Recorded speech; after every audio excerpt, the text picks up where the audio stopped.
성부와 성자와 성령의 이름으로.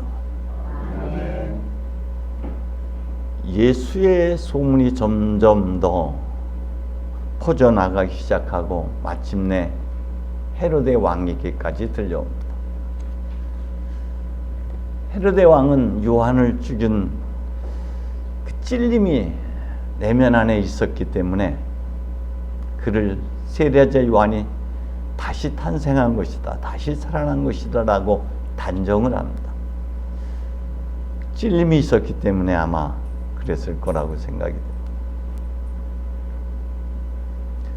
세례자 요한은 목이 잘리게 됩니다.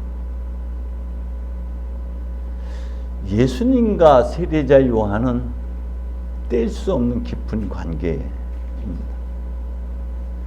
세례자 요한이 감옥에 갇혔을 때 예수님은 본격적으로 복음 사역을 시작하게 되죠.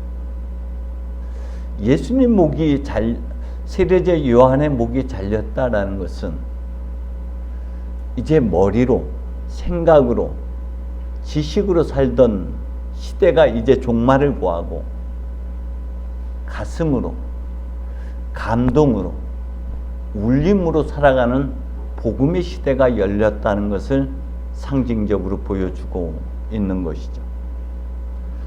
율법은 죄를 들춰내는 것이라면 복음은 그 죄를 품어 안는 것이에요.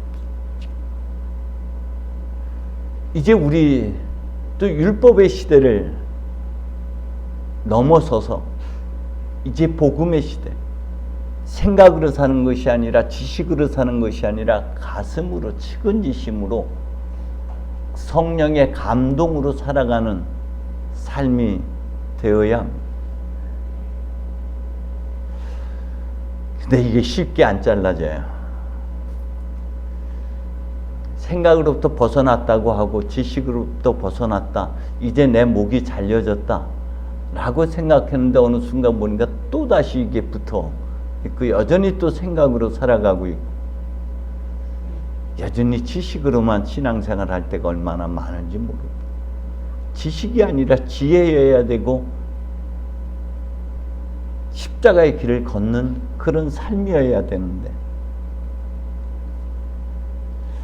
마태오는 이렇게 전하고 있었다. 남을 판단하지 마라. 남을 판단하는 사람은 자기도 심판을 받을 것이고, 남을 저울질하면 저울질하는데도 본인도 저울질 당할 것이다. 내 눈 속에 들어있는 들보를 먼저 빼내라고 마태오는 이야기합니다. 모 눈에는 뭐만 보여요. 때문에 그것은 누구 거예요? 상대방 것도 분명히 있겠지만 실상 그것은 내 것이에요. 내 눈에 보이는 그 흠과 티는 내 안으로 끌어들이면은 커다란 들보라는 것이에요. 그런데 그것을 우리가 애써 외면하고 감추어뒀던 것이죠. 제가 우리 보람이 어린 시절에 쟤한테 굉장히 많이 다퉜어요. 그것은 내가 숨기고 있던 내 어둠, 내 흠과 티가 저 아이를 통해서 드러나고 있기 때문에 처음에는 아이를 혼냈지만 나중에 보니까 그게 내 거예요. 내가 애써 감추어 왔던 것이 쟤를 통해서 들통이 나니까 그래서 얼굴이 붉어지고 아이하고 다퉜던 것이죠. 어느 날 우리 아이 이렇게 쳐다보니까 신문지 위에 앉아서 코를 만지고 있어요. 제 모습이거든요. 나를 재현하고 있는 거예요. 때문에 우리가 일상을 살아갈 때 내 눈에 들어오는 상대방들의 흠과 티는 내 죄, 내 허물, 내가 감추어 두었던 것, 내가 생존하기 위해서 외면했던 것들이라는 사실을 인지해야 되고 그것을 인정해야만 됩니다. 그것을 인정하지 않으면은 변화가 일어나지 않아요.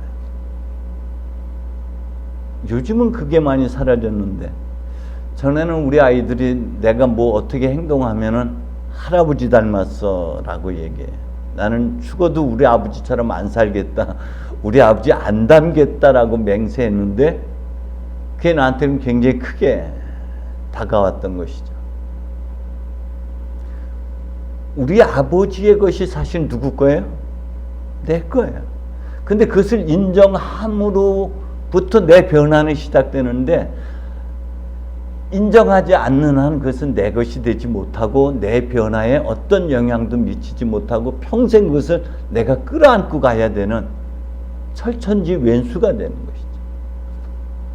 시편 기자는 그렇게 고백을 합니다. 내가 이 죄를 인정하지 않으려고 했더니 결국 신음 속에서 내 뼈만 녹아나고 있다. 결국 여름 가뭄에 풀 시들듯이 진액이 말라 빠지고 있다. 그래서 이게 내 죄라고 고백을 했더니 하나님께서 그 죄를 용서해 주고 그거로부터 자유롭게 해 주셨다. 그래 하나님께로부터 용서받은 자가 얼마나 복되냐라고 시편 32편에서는 노래하고 있습니다. 내 죄요 내 허물인 것을 인정하는 것이 무엇보다 새로운 출발의 시작점이 된다라는 것이죠. 주님은 죄인들하고만 어울렸고 죄인들만이 주님의 식탁에 초대받을 수 있었고 그 초대에 응할 수 있었습니다. 그래서 죄의 신비라고 표현합니다.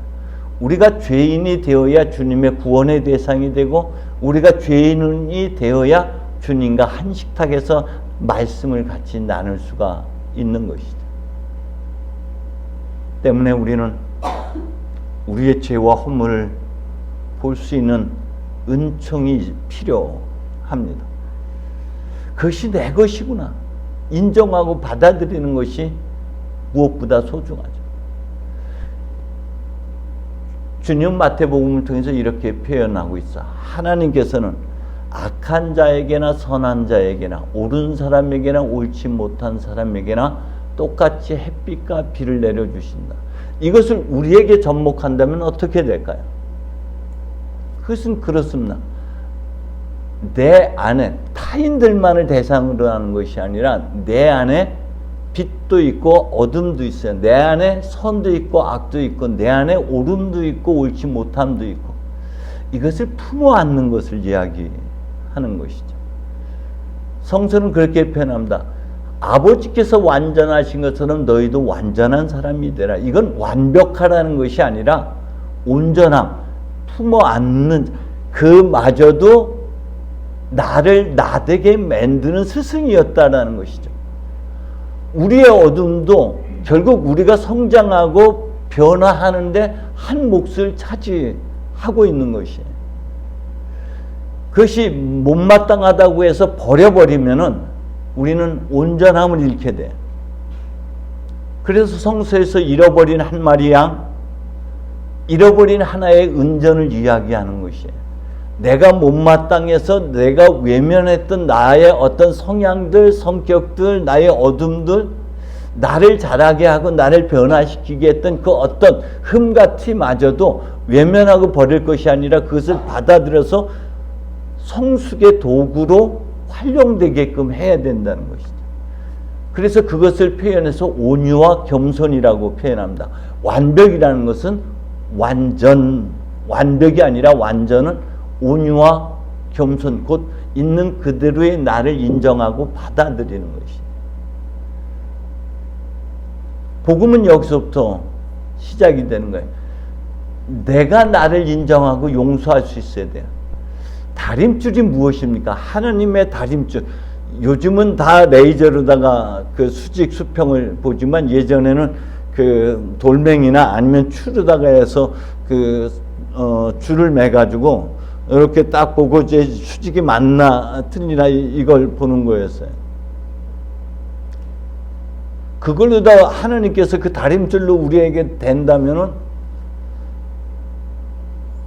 살아남을 사람이 어디 있을까요? 그런데 우리는 지금 살아있어요. 우리가 다른 사람을 판단하고 평가하고 정죄하는 대로 우리가 하느님 앞에 그렇게 정죄된다면은 여기 있을 사람이 하나도 없는 것이죠.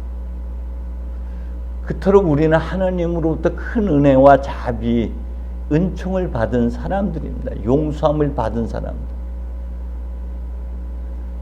그것을 다시 한번 상기할 때만 우리가 비로소 이 잣대를 함부로 쓰지 않아요. 타인에게. 그리고 자신에게도. 우리는 이 다림줄을, 우리의 잣대를, 우리의 틀을 너무 함부로 이게 타인에게 갖다 댈 때가 얼마나 많은지 몰라요.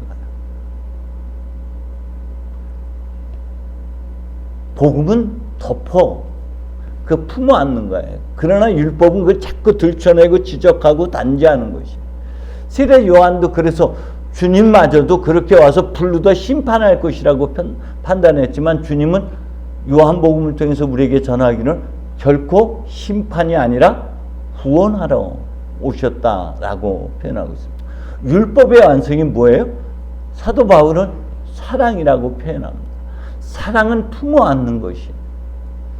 주님은 당신을 못 박는 사람들을 위하여서도 저 사람들이 아직 자기가 무슨 일을 하는지도 모릅니다 하면서 그들을 품어 안았던 것처럼 여전히 우리도 우리 자신을 품어 안을 수 있어요.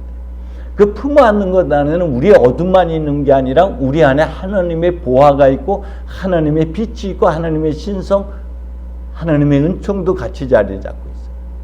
그래서 그 모든 것들을 우리가 품어 안을 때 우리는 비로소 천상천하 유아독적 존재감, 자존감이 높아야지 고개를 끄덕일 수가 있습니다. 그래, 그럴 수 있어. 그럴 수도 있지. 그래, 저게 내 모습이지. 그게 복음의 시대를 사는 거예요. 그게 복음을 살아가는 거예요. 주님은 우리를 바라볼 때 늘 측은지심으로 바라보십니다.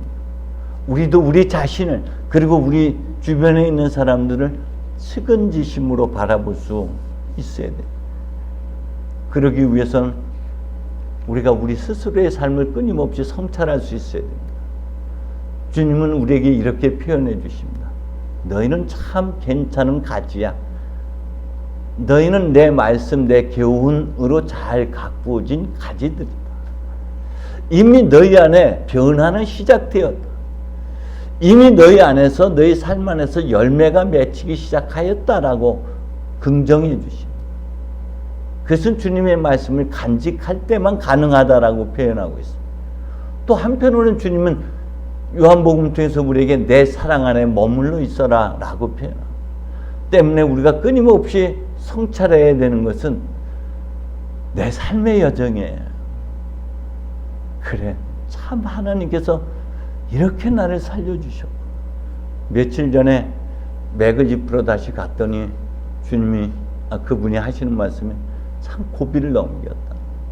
또 한 번 마비 이 경직이 돼서, 근데 이게 겉만 경직이 됐는 줄 알았더니 속도 그랬더라고요. 내 대장이 아직까지 완전히 다 풀린 게 아니래. 아직 목 속에 아직 그 경직이 남아있다. 마비 증세가 남아있다고 약을 더 먹어야 된다고. 하나님께서 순간순간 그 고비고비를 넘겨주시는 은혜가 얼마나 큰지, 그 은혜가 어느 순간 가랑비 옷 젖는 줄 모른다고 우리의 삶을 변화시켜 가고 있다는 것이, 그걸 긍정할 수 있어야 돼. 여전히 과거의 내 모습으로만 나를 붙잡고 있을 것이 아니라 나도 주님 안에서 점진적으로 내가 알아차리지 못하는 은혜로 내가 변화되어 가고 있다. 때문에 여러분, 이제 율법의 시대는 스스로 종지부를 찍어야 돼요. 더 이상 나와 타인에 대해서 정죄하고 단죄하고 판단할 것이 아니라 십자가의 사랑으로, 일몰의 은총으로 모든 것을 눈을 감고 그것을 품어 안는 삶이 곧 복음의 시대를 살아가는 거예요. 복음을 살아가는 것입니다. 저와 여러분이 한쪽 눈 감고 살아가기를 바랍니다. 죄를 지적하고 단죄하는 눈을 감아야 되고 그 사람을 긍정하는 눈만 뜨고 우리가 살아가야지 복음을 사는 것입니다. 성부와 성자와 성령의 이름으로.